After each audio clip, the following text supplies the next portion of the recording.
ಆಯೋಜಿಸುತ್ತಿರುವ ಈ ವಿಚಾರ ಸಂಕಿರಣದ ಸಂದರ್ಭದಲ್ಲಿ ವೇದಿಕೆಯ ಮೇಲೆ ಉಪಸ್ಥಿತರಿರುವ ಎಲ್ಲ ಮಹನೀಯರಿಗೂ ಕೂಡ ಗೌರವಪೂರ್ವಕವಾಗಿ ನನ್ನ ವಂದನೆಗಳನ್ನು ಸಮರ್ಪಿಸಿ, ಸ್ನೇಹಿತರೆ, ನೇರವಾಗಿ ವಿಷಯಕ್ಕೆ ಬರ್ತಿದ್ದೀನಿ. ಯಾಕೆಂತಂದರೆ 20 ನಿಮಿಷದಲ್ಲಿ ನಾನು ಕೆಲವು ವಿಷಯಗಳನ್ನು ನಿಮ್ಮ ಮುಂದೆ ಇಡಬೇಕು ಅಂತ ನಾನೊಂದು ಪ್ರಬಂಧವನ್ನೇ ಬರ್ಕೊಂಡು ಬಂದಿದ್ದೇನೆ. ಆದರೆ ಪ್ರಬಂಧವನ್ನು ಓದುವುದಿಲ್ಲ, ಅದರ ಮುಖ್ಯ ವಿಷಯಗಳನ್ನು ನಿಮ್ಮ ಮುಂದೆ ಇಡುತ್ತೇನೆ. ಮತ್ತು ಈಗ ನಾನು ಹೇಳುವ ವಿಷಯಗಳು ನಾವು ಈ ಸೆಮಿನಾರ್ ಮುಗಿಸಿ ಹೊರಗೆ ಹೋದಾಗ ಅದು ಮುಗಿದು ಹೋಗಬಾರ್ದು. ಅದಕ್ಕೆ ನಾನು ಈ ವಿಷಯಗಳನ್ನು ಹೇಳುವುದರ ಜೊತೆಗೆ ಒಂದೆರಡು ಕಾರ್ಯಸೂಚಿಗಳನ್ನು ಕೂಡ ನಿಮ್ಮ ಮುಂದೆ ಇಡ್ತಾ ಇದ್ದೇನೆ. ಇಲ್ಲಿ ಶಾಂತಿ ಪ್ರಕಾಶನ ಇದೆ, ಹಿರಿಯರಾದ ಪುತ್ತಿಗೆ ಅವರಿದ್ದಾರೆ, ಅನೇಕ ಬುದ್ಧಿಜೀವಿಗಳು ಇದ್ದೀರಿ. ಇಂಥ ಕಾರ್ಯಕ್ರಮಗಳಾದಾಗ ಶಕ್ತಿ ಮೀರಿ ಧನ ಸಹಾಯ ಮಾಡುವ ಹಿರಿಯರು, ಸ್ನೇಹಿತರು ಎಲ್ಲ ಇದ್ದೀರಿ. ನಾವು ಎಲ್ಲರೂ ಸೇರಿ ಮಾಡಬೇಕಾದಂಥ ಒಂದು ಕೆಲಸ ಬಹಳ ಮುಖ್ಯವಾದ್ದು. ಅದಕ್ಕೆ ಒಂದು ಕಾರ್ಯಸೂಚಿಯನ್ನು ಇಟ್ಟುಕೊಂಡು ನಾವು ಒಂದು ವರ್ಷದ ಒಳಗಡೆ ಮಾಡಲಿಕ್ಕೆ ಸಾಧ್ಯ ಆಗುವ ಹಾಗೆ ಕೆಲವು ವಿಷಯಗಳನ್ನು ಈ ಸಂದರ್ಭದಲ್ಲಿ ಮುಂದೆ ಇಡುತ್ತಿದ್ದೇನೆ.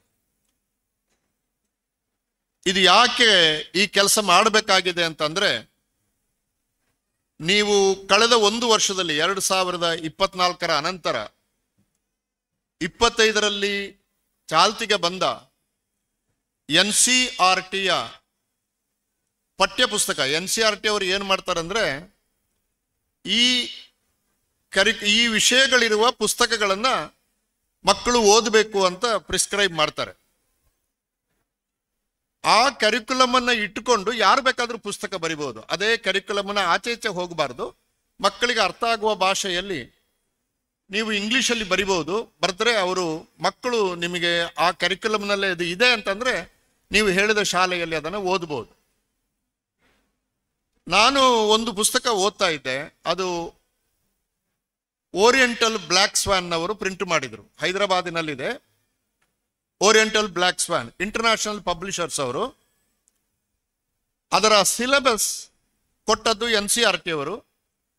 ಮತ್ತು ಓರಿಯೆಂಟಲ್ ಬ್ಲ್ಯಾಕ್ ಸ್ವಾನ್ ಅವರು ಅಂತಾರಾಷ್ಟ್ರೀಯ ಮಟ್ಟದ ಪಬ್ಲಿಷರ್ ಆದ್ದರಿಂದ ಓರಿಯೆಂಟಲ್ ಬ್ಲ್ಯಾಕ್ ಸ್ವಾನ್ ಅವರು ಪ್ರಕಟಿಸಿದ NCERTಯ ಪುಸ್ತಕವನ್ನ 6ನೇ ಕ್ಲಾಸಿನ ಮಕ್ಕಳು, ಕೋಟ್ಯಂತರ ಮಕ್ಕಳು ಇವತ್ತು ದೇಶದಲ್ಲಿ ಓದ್ತಾರೆ.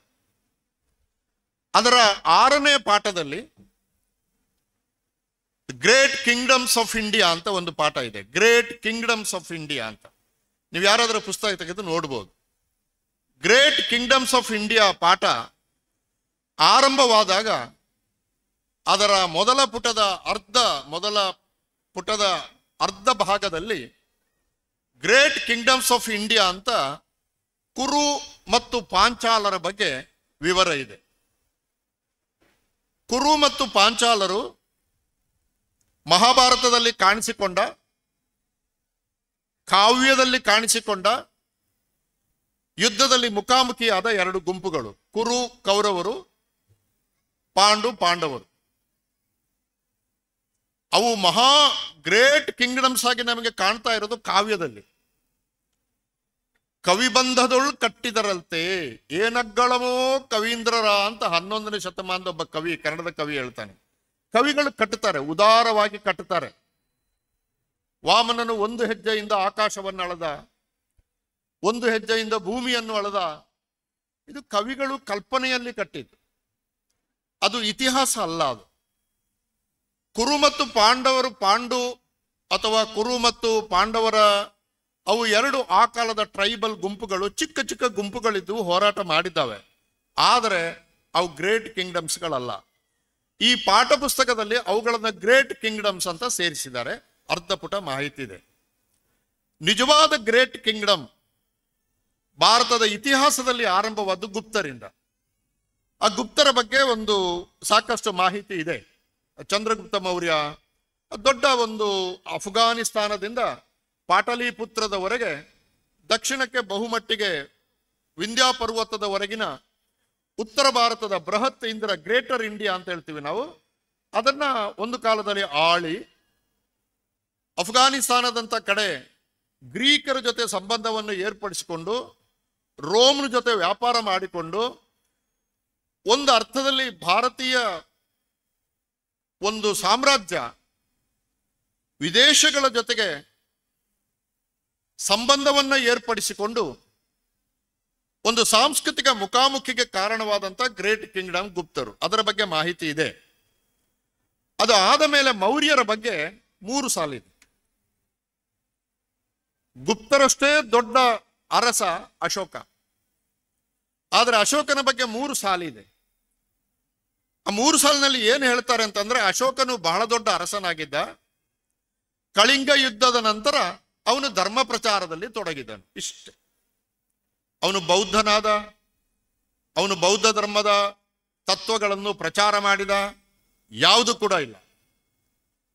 ಇದು ಆದ ಮೇಲೆ ಒಂದು 4 ಸಾಲು ಉತ್ತರ ಭಾರತದ ಸಣ್ಣ ಪುಟ್ಟ ಅರಸರುಗಳ ಬಗ್ಗೆ ಇಟ್ಟು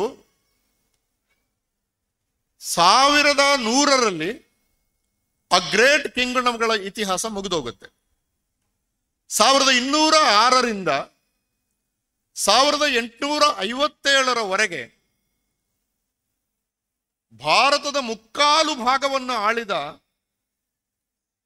ಮುಘಲರ ಬಗ್ಗೆ 1 ಸಾಲು ಕೂಡ ಇಲ್ಲ. ಇಸ್ಲಾಂ ಆಳ್ವಿಕೆ ಬರೀ ಮುಘಲರದು ಮಾತ್ರ ಅಲ್ಲ. ನಿಮಗೆ ಬಹಳ ಜನ ಗೊತ್ತಿರೋದು 4-5 ಗುಲಾಮಿ ವಂಶ, ಖಿಲ್ಜಿ ವಂಶ, ತುಘಲಕ್ ವಂಶ, ಸೈಯದ್ ವಂಶ, ಲೋಧಿ ವಂಶ, ಆಮೇಲೆ ಮುಘಲ್ ಸಾಮ್ರಾಜ್ಯ. 1857ರ ಮೊದಲ ಸ್ವಾತಂತ್ರ್ಯ ಸಂಗ್ರಾಮದ ಸಂದರ್ಭದಲ್ಲಿ ಅರಸನಾಗಿದ್ದಂಥ ಆದಿಲ್ ಶಾಹಿಯ ಕೊನೆ ಆಗುವುದರೊಂದಿಗೆ, ಬಹದ್ದೂರ್ ಶಾ ಕೊನೆ ಆಗುವುದರೊಂದಿಗೆ ಮುಘಲ್ ಸಾಮ್ರಾಜ್ಯ ಅವನತಿ ಆಯಿತು. 1206ರಿಂದ 1857ರವರೆಗೆ ಅಖಂಡ ಭಾರತವನ್ನು ಆಳಿದ ನಿಜವಾದ ಅರ್ಥದಲ್ಲಿ ಗುಪ್ತರು, ಮೌರ್ಯರು, ಮುಘಲರು, ಇವರು ಭಾರತದ ಬಹುಭಾಗವನ್ನು ಆಳಿದ. ದಕ್ಷಿಣ ಭಾರತವನ್ನು ಆಳ್ಲಿಕ್ಕೆ ಹೆಚ್ಚಿನವರೆಗೆ ಆಗಲಿಲ್ಲ. ಯಾಕಂದ್ರೆ ಚೋಳರು, ಪಾಂಡ್ಯರು, ಪುಲಕೇಶಿ ಇವ್ರನ್ನೆಲ್ಲ ರೆಸಿಸ್ಟೆನ್ಸ್ ಇತ್ತು. ಹರ್ಷನನ್ನ ಪುಲಕೇಶಿಯ ಸೋಲಿಸ್ಬಿಡ್ತಾನೆ. ಆಮೇಲೆ ಇಷ್ಟು ದೂರದವರೆಗೆ ಅವರೇನು ಅರಸರು ಬರಲಿಲ್ಲ. ಯಾವುದೋ ಕಾರಣಕ್ಕೆ. ಭಾರತ ಅಂದ್ರೆ ಉತ್ತರ ಭಾರತ, ವಿಂಧ್ಯಾದ ಉತ್ತರಕ್ಕೆ ಅಫ್ಘಾನಿಸ್ತಾನ ಗಡಿಯಾಗಿ, ಕಂದಹಾರ ಗಡಿಯಾಗಿ, ಈ ಕಡೆ ಇವತ್ತಿನ ಬಾಂಗ್ಲಾದೇಶದ ಗಡಿಯಾಗಿ ಇದ್ದಂಥ ಬೃಹತ್ ಭಾರತ. ಈ ಬೃಹತ್ ಭಾರತವನ್ನ ಸುಮಾರು 600 ವರ್ಷಗಳವರೆಗೆ ಆಳಿದ ಮುಸಲ್ಮಾನ ಅರಸರ ಪಾಠವನ್ನ ಸಂಪೂರ್ಣವಾಗಿ 6ನೇ ಕ್ಲಾಸಿನ NCERT ಕರಿಕ್ಯುಲಮ್ ಇರುವ ಓರಿಯೆಂಟಲ್ ಬ್ಲ್ಯಾಕ್ ಸ್ವಾನ್ ಅವರು ಪ್ರಕಟಪಡಿಸಿದ ಪುಸ್ತಕದಿಂದ ತೆಗೆದು ಹಾಕಿದ್ದಾರೆ.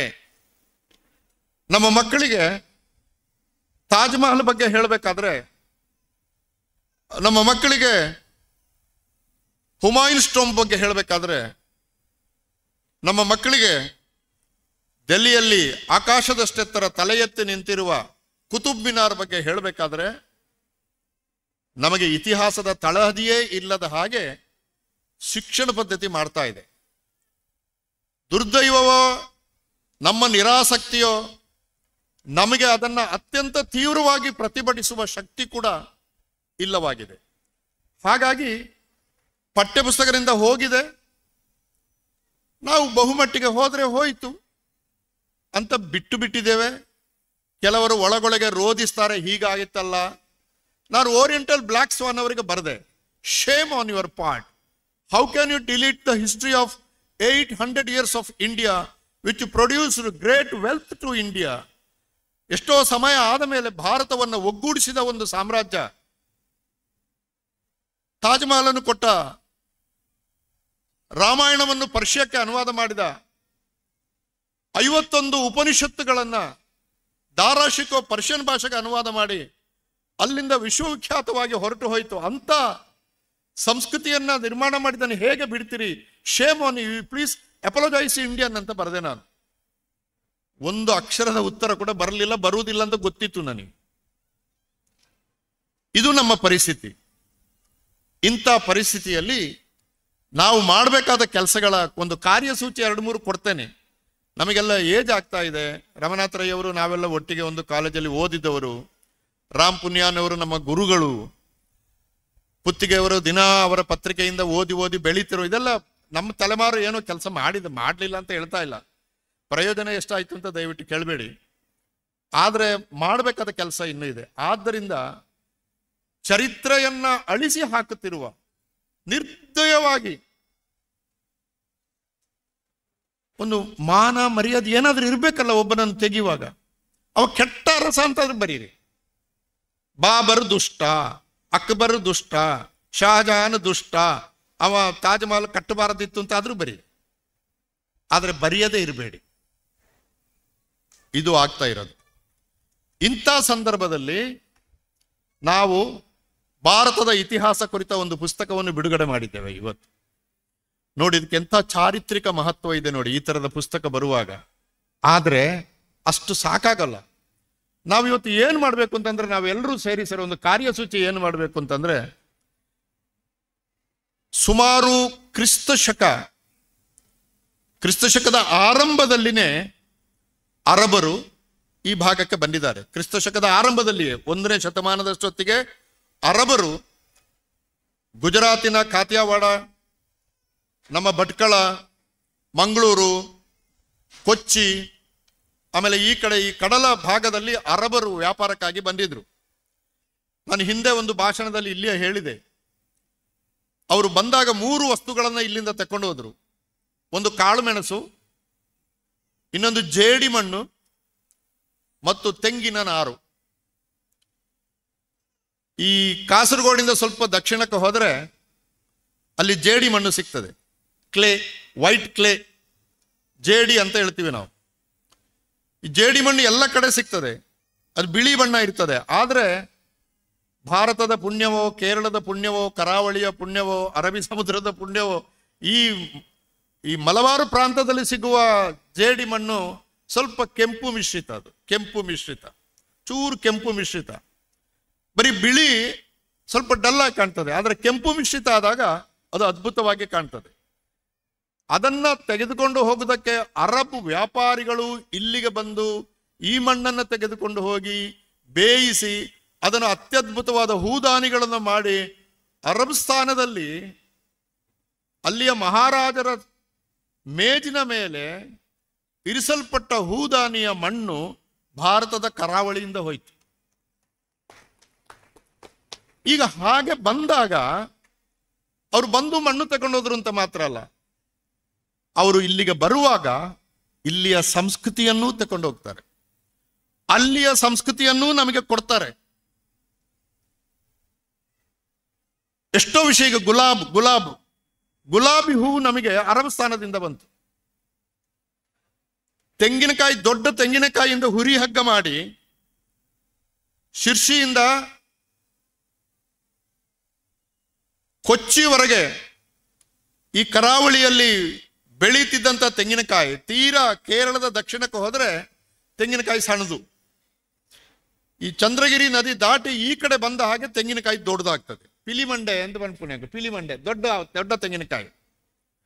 ಈ ದೊಡ್ಡ ತೆಂಗಿನಕಾಯಿಯಿಂದ ಅದನ್ನ ತೆಗೆದ್ರೆ ಆ ತೆಂಗಿನಕಾಯಿ ಹಾಳಾಗೋಗ್ಲಿ. ಆ ತೆಂಗಿನಕಾಯಿಯಿಂದ ಸಿಗುವ ಕಾಯರ್ ಇದೆಯಲ್ಲ, ಕಾಯರ್, ತೆಂಗಿನಕಾಯಿ ಏನು ಹೇಳೋದು ಅದಕ್ಕೆ, ಆ ಕಾಯರ್, ಅದು ದೊಡ್ಡ ತೆಂಗಿನಕಾಯಿಂದ ತೆಗೆದು ಸುಲಭ. ಅದನ್ನು ಹಗ್ಗ ಮಾಡಿ, ಆ ಹಗ್ಗ ಎಷ್ಟು ಅದ್ಭುತವಾದ ಹಗ್ಗ ಅಂದ್ರೆ, ಅದು ನೇತ್ರಾವತಿ ನದಿ ಒಳಗೆ ಹೋಗುವ ದೋಣಿ ಕಟ್ಟುವ, ಸಿಹಿ ನೀರಿನಲ್ಲಿ ದೋಣಿ ಕಟ್ಟುವುದಕ್ಕೂ ಆಗ್ತಿತ್ತು, ಕಡಲಿನಲ್ಲಿ ಹೋಗುವ ಹಾಯಿ ಹಡಗು ಕಟ್ಟಲಿಕ್ಕೂ ಆಗ್ತಾ ಇತ್ತು. ಸಿಹಿ ನೀರು ಮತ್ತು ಉಪ್ಪು ನೀರಿಗೆ ಸಮಾನವಾಗಿ ಒದಗುವ ತೆಂಗಿನಕಾಯಿಯ ನಾರು ಇದೆಯಲ್ಲ, ಅದರಿಂದ ಮಾಡಿದ ಹಗ್ಗ ಇದೆಯಲ್ಲ, ಅದನ್ನ ಈ ಕರಾವಳಿ ತಯಾರು ಮಾಡಿದ್ದರಿಂದ ಅದನ್ನು ತೆಗೆದುಕೊಂಡು ಹೋಗುವುದಕ್ಕೆ ನೂರಾರು ಸಂಖ್ಯೆಯ ಅರಬರು ಈ ಭಾಗಕ್ಕೆ ಬಂದಿದ್ರು. ನಮ್ಮ ಕಾಯರನ್ನ ತಕೊಂಡು ಹೋದ್ರು. ಅದನ್ನು ಏನು ಮಾಡಿದ್ರು ಅಲ್ಲಿ ಅದು ಬೇರೆ. ಅದು ಆದರೆ ಸಣ್ಣ ಸಣ್ಣ ವಿಷಯಗಳು ನಮ್ಮ ಕರಾವಳಿಯನ್ನ ವಿದೇಶಗಳಿಗೆ ಮುಟ್ಟಿಸಿದವರು ಬಹಳ ದೊಡ್ಡ ಸಂಖ್ಯೆಯಲ್ಲಿ ಅರಬರು. ಇಸ್ಲಾಂ ಅಲ್ಲದು ಅರಬರು. ಆದರೆ 7ನೇ ಶತಮಾನಕ್ಕೆ ಅಷ್ಟು ಹೊತ್ತಿಗೆ ಪ್ರವಾದಿ ಮಹಮ್ಮದರು ಅರಬ್ಸ್ಥಾನದಲ್ಲಿ ಒಂದು ದೊಡ್ಡ ಕ್ರಾಂತಿ ಮಾಡಿ ದಯೆಯನ್ನು ಬೆಳೆಸಿ ಏಕದೇವೋಪಾಸನೆಯನ್ನ ಹೇಳಿಕೊಟ್ಟು ಮಾನವರೆಲ್ಲರೂ ಸಮಾನರು ಅಂತ ಒಂದು ಸಂದೇಶವನ್ನು ಕೊಟ್ಟದ್ದು ಆ ಕಾಲದಲ್ಲಿ ಅತ್ಯಂತ ಕ್ರಾಂತಿಕಾರಿಯಾದ್ದಾಗಿತ್ತು. ಅದನ್ನ ಜಗತ್ತಿನ ಯಾವ್ಯಾವ ಮೂಲೆಯಲ್ಲಿ ಅರಬರು ಇದ್ರೋ ಅವರು ಇದ್ದಲ್ಲಿಯೇ ಅಂಗೀಕರಿಸಿದ್ರು ಮತ್ತು ಇಸ್ಲಾಮನ್ನ ಕಾಸ್ಮೋಪಾಲಿಟನ್ ಮಾಡಿದ್ರು. ನೋಡಿ, ಕಾಸ್ಮೋಪಾಲಿಟನ್ ಮಾಡಿದ್ರು. ಅದು ಅಲ್ಲೇ ಇದ್ದದಲ್ಲ ಅದು. ಆದ್ರೆ ಅವರು ಕರಾವಳಿ ಇದ್ದಾಗ ಕರಾವಳಿ ಎಲ್ಲದನ್ನು ಅಂಗೀಕರಿಸಿ. ನೋಡಿ, ಕ್ರಿಸ್ತಶಕ 643 ಕರಾವಳಿಗೆ ಮೊದಲ ಹಡಗು ಬಂತು ಅಂತ ಇತಿಹಾಸ ಹೇಳ್ತದೆ. ನಾನು ಇದನ್ನು ಯಾಕೆ ಹೇಳ್ತಾ ಇದ್ದೀನಿ ಅಂತಂದ್ರೆ ಸಾಹೇಬ್ರೆ, ನಾವು ಇಸ್ಲಾಂ ಭಾರತಕ್ಕೆ ಬಂದದ್ದು, ಅದು ಬೆಳೆದದ್ದು, ನಮ್ಮ ಸಂಸ್ಕೃತಿಗೆ ಮುಖಾಮುಖಿ ಆದ್ದು, ನಮ್ಮ ಸಂಸ್ಕೃತಿಯಿಂದ ಅರಬ್ಸ್ಥಾನಕ್ಕೆ ಅದು ತೆಕ್ಕೊಂಡು ಹೋದ್ದು, ಅಲ್ಲಿಂದ ನಮಗೆ ತಂದದ್ದು, ಇದು ಎಲ್ಲದರ ಕುರಿತು 60-70 ಪುಟಗಳ ಚಿಕ್ಕ 100 ಪುಸ್ತಕ ತರಬೇಕು ಒಂದು ವರ್ಷದ ಒಳಗಡೆ. 100 ಪುಸ್ತಕ ನಮಗೆ ತರಲಿಕ್ಕೆ ಸಾಧ್ಯ ಆಗುತ್ತೆ. ಇದು ಬಹಳ ಮುಖ್ಯ. ಇದನ್ನು ಕನ್ನಡದಲ್ಲಿ ತನ್ನಿ. ಯಾಕಂದ್ರೆ ಇದು ಕನ್ನಡ ಓದುಗರಿಗೂ ಬೇಕು. ಇದು ಬಹಳ ಜನರಿಗೆ ಈ ಇತಿಹಾಸವೇ ಗೊತ್ತಿಲ್ಲ. ಅವ್ರಿಗೆ ಗೊತ್ತಿರೋದು ಒಂದೇ, ರಾಮ ಜನ್ಮಭೂಮಿ ಉರುಳಿಸಿ ಹಾಕಿದ್ರು ಅಂತ, ಇಷ್ಟೇ. ಆದ್ರೆ ಅದರ ಹಿಂದೆ 2000 ವರ್ಷಗಳಿಂದ ಚರಿತ್ರೆಯನ್ನ ಕಟ್ಟಿದ ಬಗೆ ಇದೆಯಲ್ಲ, ಅದರ ಸೂಕ್ಷ್ಮಗಳಿದೆಯಲ್ಲ, ಇದನ್ನ ನಾವು ಸಣ್ಣ ಸಣ್ಣ ಪುಸ್ತಕಗಳಲ್ಲಿ 14 ಪಾಯಿಂಟ್ ಅಂತ ಹೇಳ್ತೀವಿ, ದೊಡ್ಡ ಅಕ್ಷರಗಳಲ್ಲಿ ಪ್ರಿಂಟ್ ಮಾಡಿ ನಮ್ಮ ಹೈಸ್ಕೂಲಿನ ಕಾಲೇಜಿನ ಮಕ್ಕಳು ಓದುವಾಗ ಆದರೆ NCT ಅವರು NRCT ಅವರು ಅಥವಾ ಯಾರವರು ನಮ್ಮ ಓರಿಯೆಂಟಲ್ ಬ್ಲ್ಯಾಕ್ ಸೋನ್ ಅವರು ಹಾಳಾಗಿ ಹೋಗ್ಲಿ, ಆದರೆ ನಮ್ಮ ಮಕ್ಕಳು ಹಾಳಾಗಿ ಹೋಗ್ಲಿಕ್ಕೆ ನಾವು ಬಿಡೋಲ್ಲ. ಅದನ್ನೇ ಮೊಹಮ್ಮದ್ ಅಲಿ ಅವರು ಹೇಳಿದ್ದು, ಅವರು ಬಿಡ್ಲಿ, ನಾವು ಕಟ್ಟುತ್ತೇವೆ ಅಂತ. ಕಟ್ಟುವುದಕ್ಕೆ ಒಂದು ಕಾರ್ಯಸೂಚಿ ಬೇಕು. ಆದ್ದರಿಂದ ಇಸ್ಲಾಂ ಇದನ್ನು ನೋಡ್ತಾ ಇದ್ದೆ, ಈ ಪುಸ್ತಕವನ್ನ ಬಹಳ ಚೆನ್ನಾಗಿದೆ ಅದು. ನಾನು ಈಗ ಹೇಳಿದ ಅರಬರು ಇಲ್ಲಿಗೆ ಬಂದಿದ್ದು, ಆಮೇಲೆ ಇಸ್ಲಾಂ ಇಲ್ಲಿಗೆ ಪ್ರವೇಶ ಆದ್ದು. ನೋಡಿ, ಇಸ್ಲಾಂ ಇಲ್ಲಿಗೆ ಒಂದು ಸಾರಿ ಪ್ರವೇಶ ಆದ ಮೇಲೆ ಇಲ್ಲಿಯ ಜನಗಳ ಜೊತೆಗೆ ಮಾಪಿಳ್ಳಗಳು ಆ ಚರಿತ್ರೆಗಳಿಗೆಲ್ಲ ಹೋಗುವುದಿಲ್ಲ ನಾನು. ಆದರೆ ಈ ಸಮನ್ವಯದಿಂದ ನೋಡಿ, ಅವನು ಇಬ್ರಾಹಿಂ ಕಾಸಿಮನ ಬಗ್ಗೆ ಅದರಲ್ಲಿದೆ, ಈ ಪುಸ್ತಕದಲ್ಲಿದೆ. ನಾನೀಗ ನೋಡಿದೆ ಕಾಸಿಂ. ಈ ಕಾಸಿಂ ಮೊಹಮ್ಮದ್ ಬಿನ್ ಕಾಸಿಂ, ನೋಡಿ, ಮೊಹಮ್ಮದ್ ಬಿನ್ ಕಾಸಿಂ 7ನೇ ಶತಮಾನದಲ್ಲಿ, ಅಂದ್ರೆ ಅಷ್ಟೊತ್ತಿಗೆ ಇಸ್ಲಾಂಗೆ ಕನ್ವರ್ಟ್ ಆಗಿತ್ತು. ಅರಬರ ಕತೆ ಮುಗಿಯಿತು. ಅರಬರು ಏಷ್ಯಾದ, ಮುಖ್ಯವಾಗಿ ಆಗ್ನೇಯ ಏಷ್ಯಾದ ಮತ್ತು ಬೇರೆ ಬೇರೆ ಕಡೆಯ ಜನಗಳ ಜೊತೆ ವ್ಯಾಪಾರ ಮೂಲಕವಾದಂಥ ಒಂದು ಸಂಬಂಧವನ್ನು ಸ್ಥಾಪಿಸಿದ್ದರಿಂದ ಅರೇಬಿಕ್ ಕಲ್ಚರ್ ಎಂಬುದು ಕ್ರಿಸ್ತಶಕ 2ನೇ ಶತಮಾನದಷ್ಟೊತ್ತಿಗೆ ಒಂದು ಕಾಸ್ಮೋಪಾಲಿಟನ್ ಕಲ್ಚರ್ ಆಗಿತ್ತದು, ಅಂತಾರಾಷ್ಟ್ರೀಯವಾದ ಕಲ್ಚರ್ ಆಗಿತ್ತದು. ಆ ಕಲ್ಚರ್ ಇಸ್ಲಾಂ ಆಗಿ ಇಂಡಿಯಾಕ್ಕೆ ಬಂದಾಗ ನೋಡಿ, ಮೊಹಮ್ಮದ್ ಕಾಸಿಂ ಬರೀತಾನೆ. ಮೊಹಮ್ಮದ್ ಕಾಸಿಂ ಮೇಲೆ ಒಂದು ಪುಸ್ತಕ ಬರಬೇಕು. ಮೊದಲನೆಯ ಹಡಗು ಕರಾವಳಿಗೆ ಬಂತಲ್ಲ 643ರಲ್ಲಿ, ಅದರ ಬಗ್ಗೆ ಒಂದು ಪುಸ್ತಕ ಬರಬೇಕು. ಅರೇಬಿಯನ್ಸ್ ಬಂದು ಇಲ್ಲಿ ನಮ್ಮಲ್ಲಿ ಏನೆಲ್ಲ ವ್ಯವಹಾರ ಮಾಡಿದ್ರು, ಕಾಳು ಮೆಣಸು ಹೇಗೆ ಹೋಯ್ತು, ಆ ಕಾಳು ಮೆಣಸು ಎಲ್ಲಿಗೆ ಹೋಯ್ತು, ಜೇಡಿ ಮಣ್ಣು ಎಲ್ಲಿಗೆ ಹೋಯ್ತು, ತೆಂಗಿನಕಾಯಿ ನಾರು ಎಲ್ಲಿಂದ ಬಂತು, ಇದರ ಬಗ್ಗೆ ಒಂದು ಪುಸ್ತಕ ಆಗಬೇಕು. ಮೊಹಮ್ಮದ್ ಕಾಸಿಂ ಸಿಂಧೂ ಪ್ರಾಂತದಲ್ಲಿ ಬಂದು ಸಾಮ್ರಾಜ್ಯವನ್ನು ಸ್ಥಾಪನೆ ಮಾಡುವಾಗ ಇಲ್ಲಿದ್ದಂಥ ಸಾಂಪ್ರದಾಯಿಕ ಜನಗಳು ಇದ್ದಾರಲ್ಲ, ಭಾರತೀಯರು ಮತ್ತು ಬಂದವರ ನಡುವೆ ಒಂದು ಸಣ್ಣ ಸಂಘರ್ಷ ಏರ್ಪಟ್ಟಾಗ ಅವ 4 ಒಪ್ಪಂದಗಳಿಗೆ ಸಹಿ ಹಾಕ್ತಾನೆ. ಈ 4 ಒಪ್ಪಂದಗಳು ಆರ್ಕೈವ್ಸ್ ಅಲ್ಲಿ ಸಿಗ್ತದೆ. ಈ ಆರ್ಕೈವ್ಸ್ ಅಲ್ಲಿರುವ ಈ ಮಾಹಿತಿ ಕನ್ನಡಕ್ಕೆ ಬರಬೇಕು, ಪುಸ್ತಕ ಆಗಬೇಕು, ನಮ್ಮ ಮಕ್ಕಳು ಓದಬೇಕು, ನಾವು ಓದಬೇಕು. ಅದು ಯಾವುದು 4 ಪಾಯಿಂಟ್ ಅಂದ್ರೆ, ಒಂದು ನೋಡಿ, ಸಹಿ ಹಾಕಿದ್ದು ಮತ್ತೆ ಖಲೀಫನಿಂದ ಒಪ್ಪಿಗೆ ತಗೋತಾನ ಅವನು, ಸುಮ್ಮನೆ ಅವನೇ ಮಾಡಿದಲ್ಲ. ಮೊಹಮ್ಮದ್ ಬಿನ್ ಕಾಸಿಂ ಸಿಂಧ್ನಲ್ಲಿ ಬಂದಾಗ ಜನರೊಡನೆ ಮಾಡಿಕೊಂಡ 4 ಒಪ್ಪಂದಗಳು ಆರ್ಕೈವ್ಸ್ ಅಲ್ಲಿ ಸಿಕ್ಕುವ ಮೆಟೀರಿಯಲ್. ಒಂದು, ಸ್ಥಳೀಯರನ್ನು ನಾನು ಕೊಲ್ಲುವುದಿಲ್ಲ. But beautiful, I will not kill the local people. ಅದು ಎಷ್ಟು ಚೆನ್ನಾಗಿದೆ ನೋಡಿ. ಇವ್ರು ಏನು ಕತೆ ಕಟ್ಟುದು, ಅವರು ಲಕ್ಷಾಂತರ ಜನರನ್ನು ಕೊಂದರು. ಲಕ್ಷಾಂತರ ಜನರೇ ಇರಲಿಲ್ಲ ಆ ಕಾಲದಲ್ಲಿ, ಎಲ್ಲಿಂದ ಕೊಂದು ಹಾಕೋದು? ಇದೆಲ್ಲ ಅಂದ್ರೆ ಸುಳ್ಳು. ಅವ 1 ಲಕ್ಷ ಅಂತ ಹೇಳಿದ್ರೆ ವಾಟ್ಸಪ್ನ 3ನೇ ಮೆಸೇಜಿನಲ್ಲಿ 15 ಲಕ್ಷ ಜನಗಳನ್ನು ಕೊಂದನು, 6ನೇ ಮೆಸೇಜಿನಲ್ಲಿ 1,50,00,000 ಜನಗಳನ್ನು ಕೊಂದನು. ಅಷ್ಟು ಜನ ಇರಲಿಲ್ಲ ಸ್ವಾಮಿ ಆಗ.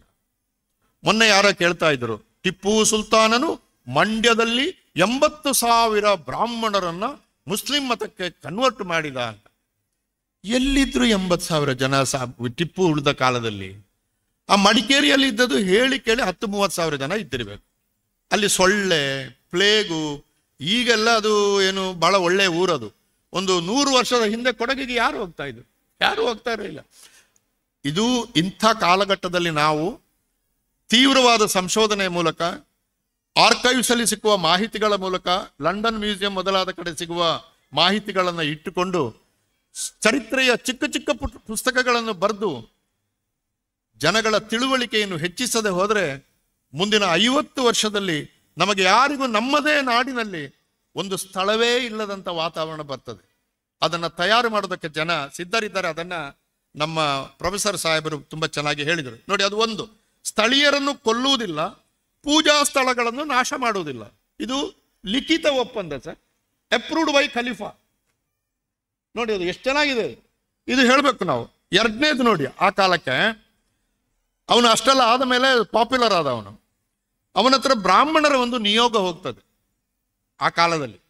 ಆ ಬ್ರಾಹ್ಮಣರು ಹೋಗಿ ಕೇಳುವುದೇನು ಅಂತಂದ್ರೆ, ನೋಡಿ ಸ್ವಾಮಿ, ನಾವು ಬ್ರಾಹ್ಮಣರು ಅನೇಕ ಬೇರೆ ಸಮುದಾಯಗಳಿದೆಯಲ್ಲ, ಅವರಿಗಿಂತ ನಾವು ಹೆಚ್ಚಿನ ತಿಳುವಳಿಕೆ ಇದ್ದವರು, ವಿದ್ಯಾವಂತರಾದ್ದರಿಂದ ನಿಮ್ಮ ಅಧಿಕಾರ ಸ್ಥಾನದಲ್ಲಿ ನಮಗೆ ಹೆಚ್ಚಿನ ಅವಕಾಶ ಕೊಡಬೇಕು ಅಂದ್ರು. ಅದಕ್ಕೆ ಮೊಹಮ್ಮದ್ ಕಾಸಿಂ ಒಪ್ಪುತ್ತಾನೆ. ಹಾಗಾಗಿ ಬ್ರಾಹ್ಮಣರು ಮೊಹಮ್ಮದ್ ಕಾಸಿಂನ ಅಧಿಕಾರ ಸ್ಥಾನದಲ್ಲಿ ಹೆಚ್ಚಿನ ಸಂಖ್ಯೆಯಲ್ಲಿದ್ದರು. ಇತಿಹಾಸ ಹೆಂಗಿದೆ ನೋಡಿ. ಈಗ ಬೈಯುವುದು ಯಾರು ಮೊಹಮ್ಮದ್ ಕಾಸಿಮಿಗೆ? ಅವರೇ. ಬೈಯುವುದು ಯಾರು? ಶಾಪ ಹಾಕೋರು ಯಾರು? ಪಾಲಿಟಿಕ್ಸ್ ಮಾಡೋರು ಯಾರು? ಅವರೇ. ಅವು ಬಂದಾಗ ನಾವು ಬುದ್ಧಿವಂತರು ಸ್ವಾಮಿ, ನಮಗೆ ಬದುಕಲಿಕ್ಕೆ ಅವಕಾಶ ಕೊಟ್ಟಿದ್ದ, ಲೆಟರ್ ಕೊಟ್ಟು, ಅರ್ಜಿ ಕೊಟ್ಟು, ಕೆಲಸ ತಗೊಂಡು ದರ್ಬಾರ್ ಮಾಡಿದವರು ಯಾರು? ಅವ್ರು ಯಾರು? ಈ ಇತಿಹಾಸವನ್ನು ಹೊರಗೆ ಹಾಕ್ಬೇಕು. ಇದು ಎರಡನೇದು. ಮೂರನೇದು ಮತಾಂತರದ ಪ್ರಶ್ನೆ. Delicate, it's very delicate. ಅಲ್ಲಿ ಇರುವುದು ಏನು ಅಂತಂದ್ರೆ, ಮತಾಂತರ ಪ್ರಜೆಗಳ ಆಯ್ಕೆ. ಇದು ಸಿಟಿಸನ್ಸ್. ಅವರು ಬೇಕಾದ್ರೆ ಮತಾಂತರ ಆಗ್ಬಹುದು, ಬಲಾತ್ಕಾರದ ಮತಾಂತರ ಇಲ್ಲ ಎಂಬುದು ಮೊಹಮ್ಮದ್ ಕಾಸಿಮನ 4 ತೀರ್ಮಾನಗಳಲ್ಲಿ ಒಂದು. ಮತಾಂತರ ಪ್ರಜೆಗಳ ಆಯ್ಕೆ ಕಡ್ಡಾಯವಲ್ಲ. ಆದರೆ ಒಂದುಂಟಲ್ಲಿ, ಮೂಲ ಧರ್ಮದಲ್ಲಿ ಮತಾಂತರ ಆಗದೆ ಉಳಿದವರಿಗೆ ಒಂದು ತಲೆಗದ್ದಾಯ ಇತ್ತು. ಇದನ್ನು ಹೇಳೋಣ. ಯಾಕಂದ್ರೆ ಅಧಿಕಾರ ಸ್ಥಾನದಲ್ಲಿರುವವರು ಎಲ್ಲರೂ ಉದಾರಿಗಳಲ್ಲ, ಎಲ್ಲರೂ ಕ್ರೂರಿಗಳು ಅಲ್ಲ. ಅದು ಅವರವರ ಆಡಳಿತಕ್ಕೆ ಸಂಬಂಧಪಟ್ಟದ್ದು. ಅರಸರು ಬಹುಮಟ್ಟಿಗೆ ಹಿಂದೂ ಆಗಲಿ, ಮುಸ್ಲಿಂ ಆಗಲಿ, ಕ್ರಿಶ್ಚಿಯನ್ ಆಗಲಿ, ಅರಬ್ ಆಗಲಿ, ಯಾರೇ ಆಗಲಿ, ಅವರ ಗುಣಧರ್ಮ ಒಂದೇ ಇರ್ತದೆ: ಸಂಪತ್ತಿನ ರಕ್ಷಣೆ, ಸಂಪತ್ತಿನ ಹೆಚ್ಚುವರಿ, ಸಂಪತ್ತಿನ ರಕ್ಷಣೆ. ಇದಕ್ಕೆ ಏನೇನು ಬೇಕೋ ಅದನ್ನೆಲ್ಲ ಅವರು ಮಾಡ್ತಾರೆ. ಹಾಗಾಗಿ ಅದಿದೆ. ಮೂಲ ಧರ್ಮದಲ್ಲಿ ಉಳಿದವರಿಗೆ ತಲೆಗಂದಾಯ, ಆದರೆ ತೆರಿಗೆ ಎಲ್ಲರಿಗೂ ಸಮಾನ. 4ನೇದು ಬ್ರಹ್ಮನಾಬಾದ್ ಅಂತ ಅಲ್ಲೇ ಇದೆ, ಸಿಂಧಿನ ಹತ್ರ. ಅವರ ಜನರ ಕೋರಿಕೆ, ಅವ್ರು ಏನು ಹೇಳ್ತಾರೆ ಅಂದ್ರೆ, ನಮಗೆ ಬೇರೆ ಬೇರೆ ದೇವರುಗಳಿದ್ದಾರೆ, ಆ ದೇವರುಗಳ ಅವನು, ಯಾಕಂದ್ರೆ ಇಸ್ಲಾಂ ಏನು ಹೇಳಿತು? ಒಂದೇ ದೇವರು, ದೇವನೊಬ್ಬ ನಾಮ ಹಲವು, ಒಂದೇ ದೇವರು ಅಂತ ಹೇಳಿದ್ರು. ಆದ್ರೆ ಇಲ್ಲಿಗೆ ಬಂದಾಗ ಇಲ್ಲಿ ದೇವರು 100 ಇದೆಯಲ್ಲ, ಲೆಕ್ಕವೇ ಸಿಗ್ತಾ ಇಲ್ಲ ನಮಗೆ. ಇಷ್ಟರೊಳಗೆ ಎಲ್ಲ ಸೆನ್ಸಸ್ ಆಗಿದೆ, ದೇವರುಗಳ ಸೆನ್ಸಸ್ ಆಗಿಲ್ಲ ಭಾರತದಲ್ಲಿ. ಅದು ಮಾಡ್ಲಿಕ್ಕೂ ಸಾಧ್ಯ ಇಲ್ಲ. ಯಾಕಂದ್ರೆ ನೀವು ಇವತ್ತೊಂದು 50 ಕೋಟಿ ಅಂದ್ರೆ ನಾಳೆ ಅವು 150 ಕೋಟಿ ಆಗಿರ್ತವೆ. ಅವು ಬೇತೆ, ಒಂದು ಬೇತೆ ಅಂತ ಹೇಳ್ತಾರೆ ಹೀಗೆ. ಆದ್ರೆ ಏನೇ ಇರಲಿ, ಅದು ಬೇರೆ ವಿಷಯ. ಆರಾಧನೆ ಸ್ವಾತಂತ್ರ್ಯ ನೀಡಬೇಕು ಅಂತ ಹೇಳ್ತಾರೆ. ನಮಗೆ ಬೇರೆ ಬೇರೆ ದೇವರುಗಳಿದ್ದಾರೆ, ಯಾಕಂದ್ರೆ ಇದು ಬೇರೆ ಬೇರೆ ದೇವರುಗಳ ಆರಾಧನಾ, ಮಲ್ಟಿಪಲ್ ಆರಾಧನಾ ಪರಂಪರೆಯ ನಾಡು ಮತ್ತು ಏಕದೇವೋಪಾಸನೆ, ಅಲ್ಲಾನೇ ಅಂತಿಮ ಅಂತ ಹೇಳುವಂತ ಒಂದು ಆರಾಧನಾ ಕ್ರಮದ ನಡುವೆ ಬಿಕ್ಕಟ್ಟು ಬಂದಾಗ ಮೊಹಮ್ಮದ್ ಕಾಸಿಂ, ಆಯ್ತು ನಿಮ್ಮ ದೇವರ ಆರಾಧನೆ ನೀವು ಮಾಡಿಕೊಳ್ಳಿ ಅಂತ ಅಗ್ರಿಮೆಂಟ್ ಮಾಡಿ ಸಹಿ ಮಾಡಿದ್ದಾನೆ. ಇನ್ನೇನು ಬೇಕು? ಹೀಗಾಗಿ ನಾವು ಇದನ್ನ ಇವತ್ತು ಹೇಳಬೇಕಾಗಿದೆ. ಹಾಗಾಗಿ ಸಿಂಧಿನ ಆಡಳಿತ ಇದೆಯಲ್ಲ, ಅದು ಸಿಂಧಿಗೆ ಬಂದಾಗ, ನಾನು ಆರಂಭದಲ್ಲಿ ಏನು ಹೇಳಿದೆ? ಕಾಸ್ಮೋಪಾಲಿಟನ್ ಅಂತ ಹೇಳಿದೆ ನಾನು. ಈ ಕಾಸ್ಮೋಪಾಲಿಟನ್ ಎಂಬುದು ಎಲ್ಲಾ ಕಡೆ ಒಂದೇ ರೀತಿ ಇರಲಿಲ್ಲ ಎಂಬುದು ಕೂಡ ನಾವು ಅರ್ಥ ಮಾಡ್ಕೋಬೇಕು. ಸಿಂಧಿಗೆ ಬಂದಾಗ ಅದು ಸಿಂಧ್ ಜನಗಳ ಸಂಸ್ಕೃತಿ ಮತ್ತು ಅರಬ್ನಿಂದ ಇಸ್ಲಾಮಿಗೆ ಕನ್ವರ್ಟ್ ಆಗಿ ಇಸ್ಲಾಂ ಮೂಲಕ ಬಂದ ಸಂಸ್ಕೃತಿ ಎರಡೂ ಸೇರಿ ಪೂರ್ತಿ ಇಸ್ಲಾಮೂ ಅಲ್ಲದ, ಪೂರ್ತಿ ಹಿಂದೂ ಅಲ್ಲದ ಒಂದು ಮಧ್ಯಮ ತರಗತಿಯ ಸಂಸ್ಕೃತಿ ನಿರ್ಮಾಣ ಆಯ್ತು. ಒಂದು ಮಧ್ಯಮ ತರಗತಿಯ ಸಂಸ್ಕೃತಿ ನಿರ್ಮಾಣ ಆಯಿತು. ಅದು ಸಹಿಷ್ಣುತೆಗೆ ಒಂದು ಸಂಕೇತ ಮತ್ತು ಇದು ಅರಬರ ಒರಿಜಿನಲ್ ನಾಗರಿಕತೆಗಿಂತ ಎಷ್ಟೋ ಉಜ್ವಲವಾಗಿತ್ತು. ಎಷ್ಟೋ ಉಜ್ವಲವಾಗಿತ್ತು. ಇದನ್ನ ನಾವು ಪಠ್ಯಪುಸ್ತಕಗಳ ಮೂಲಕ ಹೇಳಬೇಕು. ಇನ್ನು ಒಂದು ಪಾಯಿಂಟ್ ಹೇಳಿ ನಿಲ್ಲಿಸ್ತೀನಿ, ನನ್ನ ಸಮಯ ಆಯಿತು, 5 ನಿಮಿಷ ತಗೊಳ್ತೇನೆ. ಏನಂದ್ರೆ, ಈಗ ಇಸ್ಲಾಂ ಇಂಡಿಯಾಕ್ಕೆ ಬಂದದ್ದು ಯಾವಾಗ ಅಂತ ಕೇಳಿದ್ರೆ 7ನೇ ಶತಮಾನ ಅಂತ ಹೇಳಿ ಸ್ಪಷ್ಟ. ಮೊದಲ ಹಡಗು ಕರಾವಳಿಗೆ ಬಂದದ್ದು ಕ್ರಿಸ್ತಶಕ 643 ಎಂಬುದು ದಾಖಲು. ಕ್ರಿಸ್ತಶಕ 7ನೇ ಶತಮಾನದಲ್ಲಿ ಮುಸಲ್ಮಾನರು ಭಾರತಕ್ಕೆ ಬಂದಾಗ ಭಾರತದ ಪರಿಸ್ಥಿತಿ ಹೇಗಿತ್ತು ಎಂಬುದನ್ನು ಒಂದು ಚೂರು ನಾವು ಹೆಚ್ಚು ಎಚ್ಚರದಿಂದ ಅರ್ಥ ಮಾಡಿಕೊಳ್ಬೇಕು. ಒಂದು, ಸರಳವಾಗಿ ಹೇಳ್ತೀನಿ, ಸಮಯ ಕಡಿಮೆ ಇದೆ. ಒಂದು, ಬೌದ್ಧ ಧರ್ಮದ ಆಘಾತದಿಂದ ಹಿಂದೂ ಧರ್ಮ ದುರ್ಬಲವಾಗಿತ್ತು. ಜೈನ ಧರ್ಮದ ಆಘಾತದಿಂದ ಅಹಿಂಸೆಯೇ ಪರಮೋ ಧರ್ಮ ಅಂತ ಅವರು ಹೇಳಿದ್ದರಿಂದ ಹಿಂಸೆಯನ್ನ ಪ್ರಧಾನವಾಗಿಟ್ಟುಕೊಂಡಂತ ಹಿಂದೂ ಧರ್ಮದ ಕೆಲವು ರಿಚುವಲ್ಗಳು ಏನಾಗಿದ್ದಾವೆ, ಅವು ತನ್ನ ಶಕ್ತಿಯನ್ನ ಕಳ್ಕೊಂಡಿತು. ಜಾತಿ ಪದ್ಧತಿ ಬಹಳ ಕ್ರೂರವಾಗಿತ್ತು. ಇವುಗಳ ಎಲ್ಲವನ್ನು ಕೂಡ ನಿಭಾಯಿಸುವಂತ ಒಂದು ಪ್ರಚಂಡವಾದ ರಾಜಶಕ್ತಿ ಇರಲಿಲ್ಲ. ಕ್ರಿಸ್ತಕ 647 ಹರ್ಷ ಸತ್ತೋಗ್ತಾನೆ. ಹರ್ಷ ಸತ್ತು ಹೋದ ಮೇಲೆ 647 ನೋಡಿ, 643 ಹೊಸ ಹಡಗು ಬಂದಿದೆ. 647 ಹರ್ಷ ಸತ್ತು ಹೋಗ್ತಾನೆ. 647 1206 ಮುಘಲ್ ಸಾಮ್ರಾಜ್ಯ ಬರುವಲ್ಲಿವರೆಗಿನ ಭಾರತದಲ್ಲಿ ಇದ್ದಷ್ಟು ರಾಜಕೀಯ ಅರಾಜಕತೆ, ಗೊಂದಲ ಭಾರತೀಯ ಚರಿತ್ರೆಯಲ್ಲಿ ಎಂದೂ ಇರಲಿ. ದಕ್ಷಿಣದಲ್ಲಿ ಪುಲಕೇಶಿ, ಆ ಕಡೆ ಪಾಂಡ್ಯರು, ಈ ಕಡೆ ಚೋಳರು, ಚೇರರು, ಉತ್ತರ ಭಾರತಕ್ಕೆ ಹೋದರೆ ಪರಮಾರರು, ಚಂಡೇಲರು, ಎಲ್ಲ ಸಣ್ಣ ಸಣ್ಣ ರಾಜ. ಹರ್ಷನ ಕಾಲದಲ್ಲಿ ಬೃಹತ್ ಸಾಮ್ರಾಜ್ಯದ ಒಳಗೆ ಸೇರಿಕೊಂಡಿದ್ದವರು ಹರ್ಷ ಸತ್ತು ಹೋದ ಕೂಡಲೇ ಎಲ್ಲರೂ ಸ್ವಾತಂತ್ರ್ಯವನ್ನ ಘೋಷಿಸಿಕೊಂಡು ಪರಸ್ಪರ ಜಗಳಾಡಿ ಒಂದು ಅರಾಜಕತೆ ಉಂಟಾಗಿತ್ತು. ಅರಾಜಕತೆ ಉಂಟಾದ ಸಂದರ್ಭದಲ್ಲಿಯೇ ಹಿಂದೂ ಧರ್ಮವು ದುರ್ಬಲವಾಗಿತ್ತು. ಆ ದುರ್ಬಲವಾದ ಹಿಂದೂ ಧರ್ಮವನ್ನು ಗಟ್ಟಿಗೊಳಿಸುವುದಕ್ಕೆ 7ನೇ ಶತಮಾನದಲ್ಲಿ ಶಂಕರಾಚಾರ್ಯನಂತವನ ಪ್ರವೇಶ ಆಗಬೇಕಾಯಿತು. ಮಹಾಭಾರತದಂತ ಕಥೆ ಒಳಗಡೆ ಶೂದ್ರ ಶಂಭೂಕನ ತಲೆ ಕಡದ ಕಥೆಯನ್ನು ಸೇರಿಸಬೇಕಾಯಿತು. ಹಿಂದೂ ಧರ್ಮ ಎಷ್ಟು ಶ್ರೇಷ್ಠ ಅಂತ ಹೇಳುವುದು ಯಾಕೆ ಅಂತಂದ್ರೆ, ಅದು ಹೇಳಲಾಗದ ಸ್ಥಿತಿ ತಲುಪಿತ್ತು ಅಂತ. ಅದು ಅಧಪತನಕ್ಕೆ ಹೋದಾಗ ಅದನ್ನು ಎತ್ತಿ ಹಿಡಿಯುವುದಕ್ಕೆ ಮನುಸ್ಮೃತಿ ಬೇಕಾಯಿತು. ಆದ್ದರಿಂದ ಈ ದೇಶದ ಹಿಂದೂ ಧರ್ಮವನ್ನು ಉಳಿಸಲಿಕ್ಕೆ ಮಾಡಿದ ಮಹಾಪ್ರಯತ್ನ ಅಂದ್ರೆ ಅದು ಮನುಸ್ಮೃತಿ. ಅದು ಎಷ್ಟು ಕೆಟ್ಟದಾಗಿದೆ ಅಂತಂದ್ರೆ ಅದನ್ನು ಒಪ್ಪಿಕೊಂಡ್ರೆ ಹಿಂದೂ ಧರ್ಮ ಸಂಪೂರ್ಣ ನಾಶ ಆಗಿ ಹೋಗ್ತದೆ. ಆ ಥರ ಇದೆ ಅದು. ಆ ಸಂದರ್ಭದಲ್ಲಿನೇ ಮಹಾಭಾರತದ ಒಳಗೆ ನೋಡಿ, ಶೂದ್ರ ವಿದ್ಯೆ ಕಲ್ತ್ರೆ, ಶಂಭೂಕ ವಿದ್ಯೆ ಕಲ್ತ್ರೆ ಬ್ರಾಹ್ಮಣ ಹುಡುಗ ಸಾಯ್ತಾನೆ ಅಂತ ಒಂದು ಕಥೆ ಕಟ್ಟಿದ್ರು. ಅದು ಮೂಲ ರಾಮಾಯಣದಲ್ಲಿ ಇಲ್ಲ ಅದು. ಆದ್ರೆ ಅಂತ ಒಂದು ಕಥೆಯನ್ನು ಕಟ್ಟಿದ್ರು, ರಾಮಾಯಣದ್ದು ಅಂತ ಸೇರಿಸಿದ್ರು. ಸೇರಿಸಬೇಕಾದಂತ ಒಂದು ಅವಶ್ಯಕತೆ ಇತ್ತು ನೋಡಿ, ಒಂದು ಅವಶ್ಯಕತೆ ಇತ್ತು. ಕೃಷ್ಣ, ಭಾಗವತ ಕೃಷ್ಣ ಮತ್ತು ವೈದಿಕ ವಿಷ್ಣು ಎರಡು ವಿರೋಧ ಧ್ರುವದಲ್ಲಿದ್ದವರು. ಅವರು ಒಂದೇ ಕಡೆ ಇದ್ದವರೇ ಅಲ್ಲ ಅವರು. ಆದ್ದರಿಂದ ಗೋವರ್ಧನಗಿರಿಯ ಘಟನೆಯಲ್ಲಿ ದನಗಳಿಗೆ ತೊಂದರೆ ಕೊಟ್ಟಂತ ಇಂದ್ರನ ಮಳೆಯನ್ನು ಕಿರುಬೆರಳೆತ್ತಿ ಇಂದ್ರನ ವಿರುದ್ಧ ನಿಂತವನೇ ಕೃಷ್ಣ. ಇಂದ್ರನ ವಿರುದ್ಧ ನಿಂತವನು. 7ನೇ ಶತಮಾನಕ್ಕಾಗುವಾಗ ಇಂದ್ರ ಮತ್ತು ಇವರು ಒಂದು ಹಂತಕ್ಕೆ ಬಂದು ಹಿಂದೂ ಧರ್ಮವನ್ನು ಗಟ್ಟಿಗೊಳಿಸುವ ಕೆಲಸ ಮಾಡಲಾಯಿತು.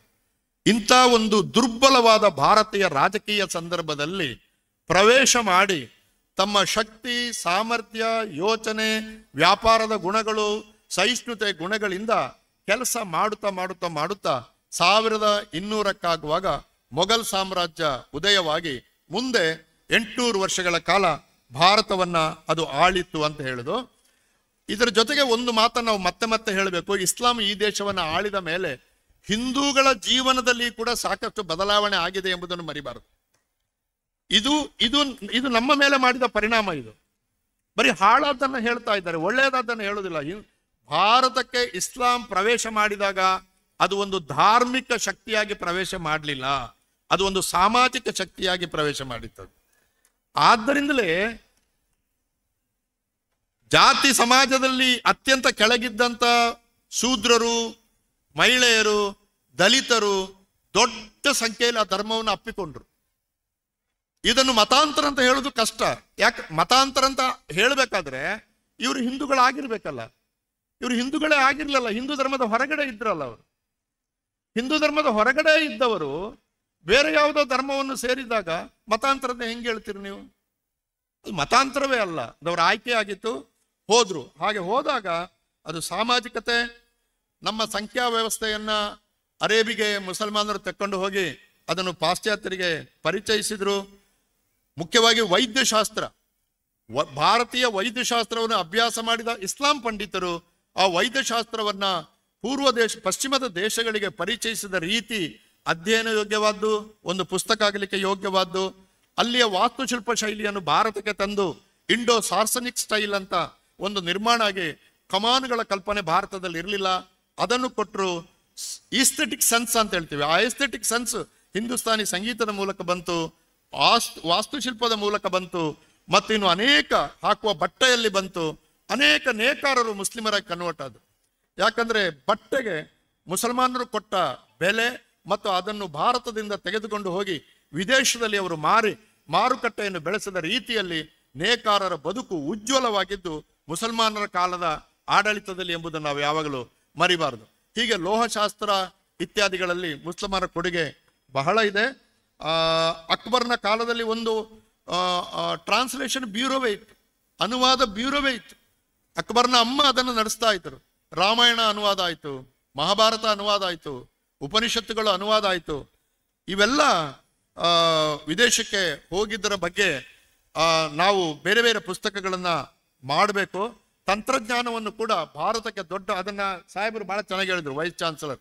ತಂತ್ರಜ್ಞಾನದಲ್ಲಿ ಈಗ ಮುಸಲ್ಮಾನ ಕಮ್ಯುನಿಟಿ ಹಿಂದೆ ಇದೆ, but Islam culture has introduced technology to Indian culture. Actually they introduced. ಆ ಚಕ್ರ ಇದೆಯಲ್ಲ, ಚಕ್ರ ಕೈಯಲ್ಲಿ ಹೀಗೆ ಮಾಡೋದು, ಗಾಲಿ, ಅನೇಕ ನಾನು ಪ್ರಬಂಧದಲ್ಲಿ ಪಟ್ಟಿ ಮಾಡಿದ್ದೇನೆ.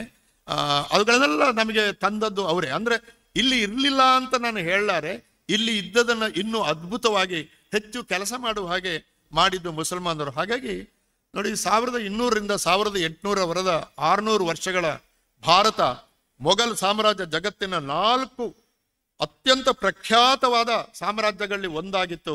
ಭಾರತದ ಆರ್ಥಿಕತೆ ದೊಡ್ಡದಾಗಿ ಬೆಳೆಯಿತು. ಭಾರತದ ಸಾಮಾಜಿಕ ವ್ಯವಸ್ಥೆಯಲ್ಲಿದ್ದಂಥ ಜಾತಿ ವ್ಯವಸ್ಥೆ ಸ್ವಲ್ಪ ಸಡಿಲ ಆಯಿತು. ಅನೇಕರಿಗೆ ಬಿಡುಗಡೆ ದೊರಕಿತು. ಇದೆಲ್ಲ ಪಾಸಿಟಿವ್ ಆಗ್ತಿತ್ತು. ನಾವು ನಮ್ಮ ಮಕ್ಕಳಿಗೆ ಇತಿಹಾಸದ ಒಳ್ಳೆಯ ಗುಣಗಳನ್ನು ಹೇಳೋಣ, ತೆಗೆಯುವವರು ತೆಗಿಲಿ. ಆದರೂ ನಾವು ಇಂಥವುಗಳನ್ನೆಲ್ಲ ಇಟ್ಟುಕೊಂಡು ನಾನು ಕನ್ನಡ ಅಭಿವೃದ್ಧಿ ಪ್ರಾಧಿಕಾರದಿಂದ 100 ಪುಸ್ತಕ ತರ್ತಾ ಇದ್ದೇನೆ. ಕರ್ನಾಟಕದ ಸಮನ್ವಯ ಸಂಸ್ಕೃತಿ ಅಂತ. ಕರ್ನಾಟಕದ ಜನ ಒಟ್ಟಿಗೆ ಹೇಗೆ ಬದುಕಿದ್ರು 41 ಪುಸ್ತಕ ತಯಾರಾಗಿದೆ. ನಂಗೆ ಗೊತ್ತೇ ಇರಲಿಲ್ಲ. ಜಟ್ಪಟ್ ಬಿಬಿ ಅಂತ ಇದ್ದಾರೆ. ಜಟ್ಪಟ್ ಬಿಬಿ ಬಗ್ಗೆ ಒಂದು ಪುಸ್ತಕ ಬರ್ತಾ ಇದೆ. ಸೂಫಿ ಸೈಂಟ್ ಅವಳು ಎಷ್ಟು ಕೆಲಸ ಮಾಡಿದ್ದಾಳೆ, ಅವಳು ಎಷ್ಟು ಜನಕ್ಕೆ ಅನ್ನ ಹಾಕಿದ್ದಾಳೆ ಗೊತ್ತೇ ಇಲ್ಲ. ಸೊ ಒಂದು 41 ಪುಸ್ತಕ ನಮ್ಮ ಜಾತ್ರೆಗಳ ಬಗ್ಗೆ. ನಮ್ಮ ಮೌನುದ್ದೀನ್ ತಿಂತಿಣಿ ಮೌನಪಯ್ಯ, ಹಿಂದೂಗಳು ಮೌನಪಯ್ಯ ಅಂತಾರೆ, ಮುಸ್ಲಿಮರು ಮೌನುದ್ದೀನ್ ಅಂತಾರೆ. ಏನು ಸಮಸ್ಯೆ ಇಲ್ಲ. ಸಮಸ್ಯೆ ಇರೋದು ರಾಜಕಾರಣಿಗಳಿಗೆ, ಜನಗಳಿಗಲ್ಲ. ಆದ್ದರಿಂದ ಗೆಳೆಯರೇ, ಇತಿಹಾಸ ನಮಗೆ ಭಾರ ಆಗೋದು ಬೇಡ, ಇತಿಹಾಸ ನಮ್ಮ ಕಣ್ಣಿನ ಧೂಳಾಗುವುದು ಬೇಡ. ಇತಿಹಾಸ ಬೆಳಕಾಗಲಿ. ಬೆಳಕಾಗುವಂಥ ಪುಸ್ತಕಗಳನ್ನು ಬರೆದು ನಾವು ಜನಗಳಿಗೆ ತಿಳಿ ಹೇಳೋಣ ಅಂತ ಹೇಳಿ ನನ್ನ ಮಾತನ್ನು ಮುಗಿಸ್ತೇನೆ. ನಮಸ್ಕಾರ.